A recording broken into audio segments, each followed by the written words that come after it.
अस्सलामुअलैकुम एवरीवन, कैसे हैं आप सब? मैं उम्मीद करती हूँ आप सब खैरियत से होंगे। अल्लाह ताला हम सबको खुश और आबाद रखे और अपने हिफ्ज़ व अमान में रखे। आमीन सुम्मा आमीन। तो आज का वीडियो रूटीन पे है और सुबह 11 बजे से लेके शाम के 5 बजे तक रूटीन मैं अपना आप सबसे शेयर करूँगी। तो बस वीडियो में बने रहिए और वीडियो अच्छा लगे तो लाइक कर दीजिए और मेरे चैनल पे जो भी कोई नए हैं तो चैनल को सब्सक्राइब कर लीजिए। और जब आप पे चैनल सब्सक्राइब करके मुझे लिखते हैं ना कमेंट में कि I am your new subscriber, तो मुझे बहुत अच्छा लगता है, बहुत खुशी लगता है और फिर मैं रिप्लाई भी करती हूँ। तो आप लोग अगर कभी भी चैनल सब्सक्राइब करें ना तो कमेंट ज़रूर किया कीजिएगा। तो बस अभी 11 बज रहा है और मेरा जो भी इससे पहले वाला काम नाश्ता वगैरह हर कुछ बनाना सब कुछ हो गया था और मैं शावर भी ले ली थी। मैं सोची नहा लेती हूँ, उसके बाद से ब्लॉग स्टार्ट करती हूँ। उसके बाद नाश्ता करूँगी। तो बस यहाँ पे मैंने चाय बनाई और चाय बना के बस यहाँ पे नाश्ता कर रहे थे।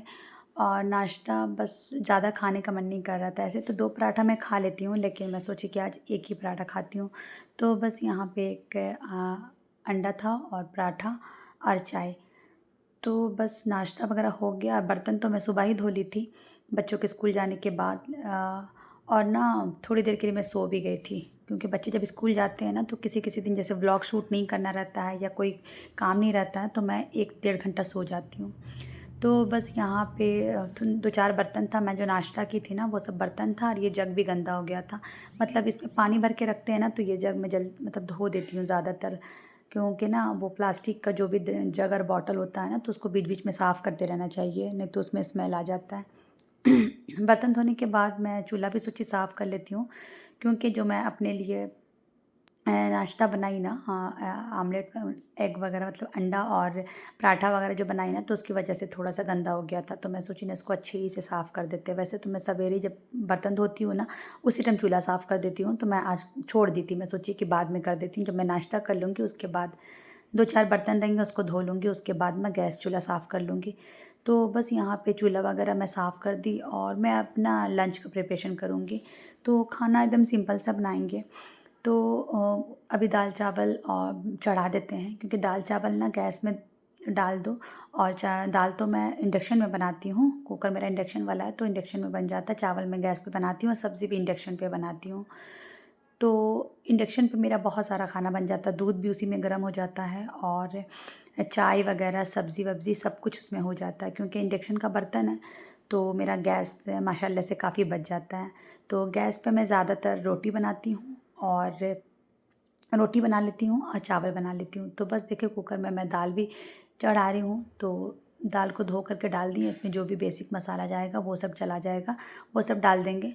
और ना गैस में मैं कभी कभी जैसे मेरा जो वो फ्राई पैन है ना, तो फ्राई पैन पे मुझे कुछ भी बनाना पड़ता है ना तो मैं फिर गैस यूज़ करती हूँ, क्योंकि ना वो इंडक्शन वाला नहीं है। मैं इंडक्शन वाला खोज रही थी मगर इंडक्शन वाला मुझे मिला नहीं और ज़्यादा कॉस्टली था, तो फिर मैं नहीं ली।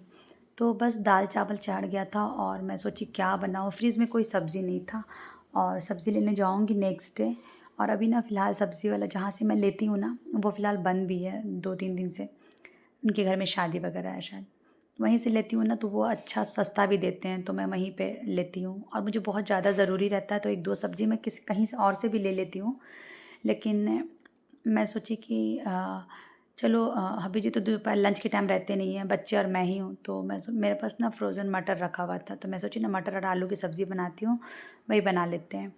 तो बस यहाँ पे ना और अभी दोपहर में जो मैं सब्ज़ी बनाऊँगी ना ये ना मेरे 2 टाइम हो जाएगा, क्योंकि बच्चे तो ज़्यादा खाते नहीं हैं, सिर्फ़ आलू खाएँगे और मैं हूँ और 2 बच्चे हैं, तो अच्छा ख़ासा सब्ज़ी बच जाता है। तो फिर मैं रात में भी रोटी बना लूँगी और अंडा वगैरह बना लूँगी, तो इसी सब्ज़ी में हो जाएगा।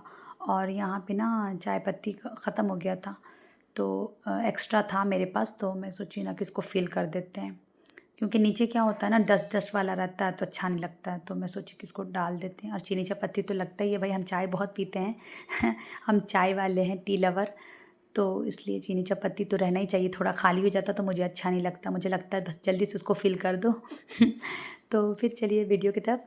और फिर यहाँ पे देखें, यहाँ पे ना मैं आलू को मतलब फ्राई कर रही हूँ। आप कच्चा आलू अगर बनाओगे ना कोई भी सब्ज़ी अगर आप बना रहे हो, अंडा आलू बना रहे हो या मटर आलू या कुछ भी, तो ना सोयाबीन आलू तो कच्चा नहीं अच्छा लगता है। इसको थोड़ा सा तेल में फ्राई कर दोगे, ये हल्का लाल हो जाएगा ना तो फिर इसका टेस्ट ना चेंज हो जाता है, बहुत अच्छा इसका टेस्ट हो जाता है। तो मटर आलू मैं बनाई थी और बहुत ही ज़बरदस्त, बहुत यम्मी मटर आलू का सब्ज़ी बना था। और मैं तो चावल में खाई थी और रात में जो रोटी में खाए थे ना तो और ज़्यादा अच्छा लग रहा था। तो बस इसमें पचफ़ोरन डाल दिए हैं, उसके बाद प्याज़ मिर्ची डाल दिए, लाल हो जाएगा तो इसमें सारा मसाला डाल देंगे। और मैं ना बहुत सिंपल तरीके से बनाती हूँ सब्ज़ी, और यूट्यूब वगैरह पे जो दिखता है ना उसमें बहुत तामझाम रहता है। अब मुझे ना खाना, मेरा दिल करता है ना कि जल्दी से किचन में बनाएँ और किचन से निकल जाएँ। मतलब घंटों किचन में गुज़ारना मुझे बिल्कुल भी अच्छा नहीं लगता। एक तो अभी मौसम यहाँ पे बहुत अच्छा नहीं हुआ है, सर्दी वाला मौसम नहीं आया, गर्मी लगता ही है क्योंकि रायपुर में ज़्यादा सर्दी पड़ता भी नहीं है। तो गर्मी लगती रहती है, तो मैं सोचती हूँ जल्दी से किचन से निकलूँ। तो बस यहाँ पे देखें सारा मसाला मैं डाल दी थी, और मटर भी डाल दूँगी। मटर मैं मसाला के साथ ही भून लूँगी क्योंकि मटर ना बहुत ज़्यादा ग्रीन होता है ना, हरियालीपन होता है, तो उसको मैं भून ली और उसके बाद ना यहाँ पे थोड़ा-सा कस्तूरी मेथी डाल दी। अगर सब्ज़ी में आप थोड़ा-सा कस्तूरी मेथी डालोगे ना तो इससे भी टेस्ट बहुत अच्छा हो जाता है। फिर ये जो फ्राई किया हुआ आलू था ना इसको डाल देंगे और इसको थोड़ी देर और भून लेंगे, और भूनने के बाद बस पानी डाल देंगे और 1 या 2 सीटी लगा लेंगे क्योंकि आलू है, आलू जल्दी गल जाता है। कभी-कभी क्या होता है ना, फ्रोज़न मटर जो होता है ना वो जल्दी नहीं गलता है, तो उसके लिए आप थोड़ा-सा 2 सीटी लगा सकते हैं। और यहाँ पे ना फिर मैं मलाई ऐड कर रही थी, और ना फ्रेश मलाई ऐड कीजिएगा। जैसे दूध वाले भैया जो देते हैं ना, तो मैं तो घी निकालती हूँ, तो जो कल वाला मलाई था, कल वाला घी में मलाई मैं आज निकालती हूँ, तो मैं वही वाला मलाई डाल दी थी। इसको ना रखा हुआ मलाई बिल्कुल भी मत डालिएगा सब्ज़ी में। और कुछ सब्ज़ी ऐसे हैं जिसमें आप मलाई डालिएगा ना तो आपका सब्ज़ी का टेस्ट दुगुना हो जाएगा, मतलब ज़्यादा हो जाएगा, सॉरी। तो बहुत ही ऑसम मलाई की वजह से ना ये सब्ज़ी का जो पूरा मतलब मेन पार्ट जो था ना वो मलाई था। अगर मलाई जो डाले हैं ना उसकी वजह से टेस्ट ऑसम हो गया, तो बहुत अच्छा लग रहा था। तो बस सब्ज़ी में सीटी लग गया, और यहाँ पे ना मैं दाल नहीं बघारी थी, दाल को छोंकना था, तो मैं ना दाल को लहसुन से बघारूँगी। और लहसुन से दाल बघारना चाहिए और लहसुन खाना भी चाहिए क्योंकि लहसुन ना बहुत फ़ायदेमंद होता है। लहसुन ज़रूर खाएँ, ये एंटीबायोटिक का काम करता है, एंटीबायोटिक का काम करता है, तो इसको ज़रूर खाएँ और अपने खाने में मतलब लहसुन को ज़रूर शामिल किया करें। जैसे आप भाजी वगैरह भी बनाते हैं ना, तो लाल भाजी या हरा भाजी कुछ भी, तो उसमें भी ना लहसुन का छौंक जो होता है ना उसको डाला करें, तो टेस्ट भी अच्छा आता है और वो बहुत फ़ायदा करता है। जो चीज़ फ़ायदा करता है ना वो हमें खाना चाहिए। तो बस किचन से मैं फ़ारिग हो गई थी, और मुझे थोड़ी देर बाद नमाज़ पढ़ना था, तो मैं किचन से ना रूम में आ गई थी। और ये बॉक्स आप देख रहे हैं, इसे मैं डीआईवाई की थी अब खुद से, और इसमें ना मैं नमाज़ और जो हिजाब होता है नमाज़ पढ़ने का, मेरा और मेरे बच्चों का, मेरी बच्ची का मतलब उमैमा का हिजाब रहता है, बान का टोपी रहता है, और मेरे जो भी जयनमाज़ वगैरह बच्चों की जो जयनमाज़ है वो सब मैं इसमें रखती हूँ। तो इधर-उधर रहता है ना तो मुझे बिल्कुल भी अच्छा नहीं लगता, तो इसलिए बॉक्स बनाई थी। और ख़रीदने जाओ तो बहुत महंगा पड़ता है, तो मैं सोची मेरे पास था ये, तो मैं सोची चलो इसको डीआईवाई कर देते हैं और इसमें जयनमाज़ वगैरह रखेंगे। तो बस इसको रख दिए थे, और उसके बाद मैं वज़ू करके आ गई थी नमाज़ पढ़ने के लिए, और बस मैं अभी ज़ोहर की नमाज़ पढ़ रही हूँ। और मेरा दिल चाहता है ना कि ज़ोहर का नमाज़ में जब कभी लेट हो जाता है ना तो मुझे बिल्कुल भी अच्छा नहीं लगता। मुझे ऐसा लगता है ना कि 1 बजे अज़ान होती है और 1 से डेढ़ के अंदर मैं नमाज़ पढ़ लूँ। तो बस यहाँ पे अल्हम्दुलिल्लाह से नमाज़ मैं पढ़ ली थी, और उसके बाद ना यहाँ पे मैं कुरान शरीफ पढ़ रही हूँ। जैसे मैं कोशिश करती हूँ कि मैं ज़ोहर के बाद ना एवरीडे कुरान शरीफ पढूँ, भले मैं 1 पाव पढूँ या 1-2 पढ़ना, मतलब 1-2 पेज ही क्यों ना पढूँ, लेकिन मैं एवरीडे पढूँ। लेकिन किसी-किसी दिन जब मैं बहुत जल्दी में रहती हूँ या देर हो जाता है काम करते-करते, बच्चों को खाना देना रहता है, ट्यूशन भेजना रहता है, तो फिर उस दिन मेरा स्किप हो जाता है, कुरान शरीफ मेरा छूट जाता है। तो बस मैं यहाँ पे मीनिंग मेरा वहाँ पे कुरान शरीफ पढ़ रही थी, तो कुरान शरीफ वगैरह पढ़ने के बाद बच्चों को खाना देने के लिए मैं किचन में आ गई थी, और यहाँ पे मैं बस बच्चों को खाना दे रही थी। और बच्चों के खाना में ना मैं घी ज़रूर ऐड करती हूँ, पराठा भी उन लोग को घी का ही देती हूँ, और मखाना वगैरह जो भी भूनती हूँ तो घी में भून देती हूँ। और दोपहर के लंच में ना मैं थोड़ा सा घी को पिघला करके बच्चों को खाना ना घी में ही देती हूँ, क्योंकि ना घी बच्चों को ज़रूर देना चाहिए, तो अच्छा रहता है बच्चों के लिए। और ठंडा में तो अंडा, घी ये सब ज़रूर बच्चे को दिया करें। तो मेरे बच्चे माशाल्लाह घी शौक़ से खा लेते हैं, तो दोनों को मैं घी डाल के दे रही थी दोपहर में। और ये फ्रीज़ में लास्ट पड़ा हुआ था शामी टिक्कियाँ, तो मैं सोची कि चलो इसको 3 ही था, उमैमा अबान मैं खा लूँगी, तो बस इसको फ्राई करके मैं बच्चों को दे दी।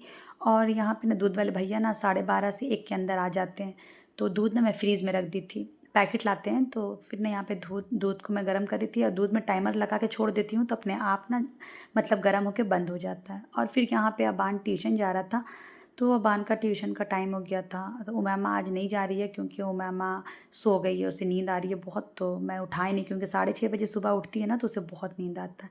तो बच्चे ट्यूशन चले गए, उसके बाद मेरा कुछ एडिटिंग का काम था, क्योंकि जब बच्चे ट्यूशन जाते हैं ना उसी टाइम मैं वॉइस ओवर वगैरह देती हूँ, उसी टाइम एडिटिंग का काम करती हूँ। तो वो सबसे फ़ारिग होने के बाद मैं यहाँ पे असर की नमाज़ पढ़ी, उसके बाद असर की नमाज़ के बाद मैं अस्कार पढ़ती हूँ, शाम वाली अस्कार, और फिर सूर्य रहमान पढ़ती हूँ शाम में। तो बस यहाँ पे मैं सूर्य रहमान पढ़ रही थी, और जब नमाज वहाँ से फ़ारिग हो जाती हूँ तब बच्चे ट्यूशन से आते हैं। और फिर उसके बाद नमाज़ और अस्कार वगैरह पढ़ने के बाद ना मैं बालकनी में बैठ गई थी, क्योंकि हल्की हल्की हवा चल रही थी, मौसम बहुत अच्छा था। तो मैं यहाँ पे सोची ना कि तस्बीह पढ़ लेती हूँ, क्योंकि सुबह शाम ना 100 बार अस्तगफार, 100 बार सुबहानल्लाह व बिहम्दिही पढ़ना चाहिए। मतलब अस्कार जो हम पढ़ते हैं ना उसी में है। तो ऐसे तो और भी आप ऐड कर सकते हैं, पहला कलमा पढ़ सकते हैं, दरूद शरीफ पढ़ सकते हैं, तीसरा कलमा पढ़ सकते हैं। और मतलब ऐसे तो अल्लाह का जो इबादत होता है और जो अल्लाह का नाम है तो बेशुमार, आप जितना पढ़ो उतना कम है। तो बस यहाँ पे मैं इस्तग़फ़ार सुभान अल्लाह व बिहम्दिही पढ़ूँगी, ज़्यादा नहीं। बाकी ऐसे चलते फिरते तो ज़िक्र कर ही लेते हैं, खाना वाना बनाते हुए, कुछ काम करते हुए, क्योंकि ज़्यादा नहीं पढ़ पाती हूँ। क्योंकि शाम में मेरे को बिल्कुल भी टाइम नहीं मिलता। अभी मैं चाय वाय बनाऊँगी, बच्चों को दूध वगैरह दूँगी, फिर बच्चों को लेके मैं अपने आप ही की तरफ चली जाऊँगी अरबी के लिए। तो बस इसीलिए तो एक बहन का मतलब ये था, मतलब उससे कमेंट की थी कि आपके बच्चे के एज कितने हैं। तो मेरी जो बेटी है ना छोटी वाली, तो ये 5.5 साल की है माशाल्लाह से, और मेरा बेटा माशाल्लाह से अभी अक्टूबर में 10 साल का हुआ है। तो यहाँ पे ना उमैमा आ गई थी, और ठंडी वाला जो चप्पल होता है ना, गर्म चप्पल, वो पहन करके आ गई थी। तो मुझे हंसी आ रही थी और मुझे दिखा रही थी कि मम्मा मैं ये चप्पल पहन ली हूँ, और आके मेरे गोद में बैठ गई। बच्चों को भी लगता है ना कि मम्मी कभी कभी प्यार करें। हम तो काम में बिज़ी रहते हैं तो ज़्यादा प्यार तो नहीं कर पाते हैं, कभी कभी कर लेते हैं। और फिर मैं यहाँ पे चाय पी रही थी, और शाम की चाय मैं पी रही थी, और चाय वगैरह पी ली थी। उसके बाद ना छत पे कपड़ा डाली थी, क्योंकि हब्बी जी का कपड़ा ना थोड़ा जीन्स वगैरह ना मोटा सा रहता है, मोटा मोटा रहता है। तो मैं छत पे आ गई थी, और ये वीडियो ना अबान बना रहा था, देखे बदमाशी कर रहा है, ला करके ना मेरे पैर तक रख दिया था। तो मैंने ऐसा वीडियो क्यों बना रही, इसलिए मैं रहने दी थी कि वो इस तरह से ना मेरे साथ मजाक कर रहा था। तो मैंने, कैसे वीडियो बना रहे हो, पूरा पैर में टच कर रहे हो। तो फिर बस यहाँ पे मैं कपड़ा वगैरह उतार रही थी। तो बस यही था मेरा रूटीन ब्लॉग। आई होप आप सबको अच्छा लगा हो। अच्छा लगा तो लाइक कर दीजिएगा, अपना ख्याल रखिएगा। अल्लाह हाफिज़।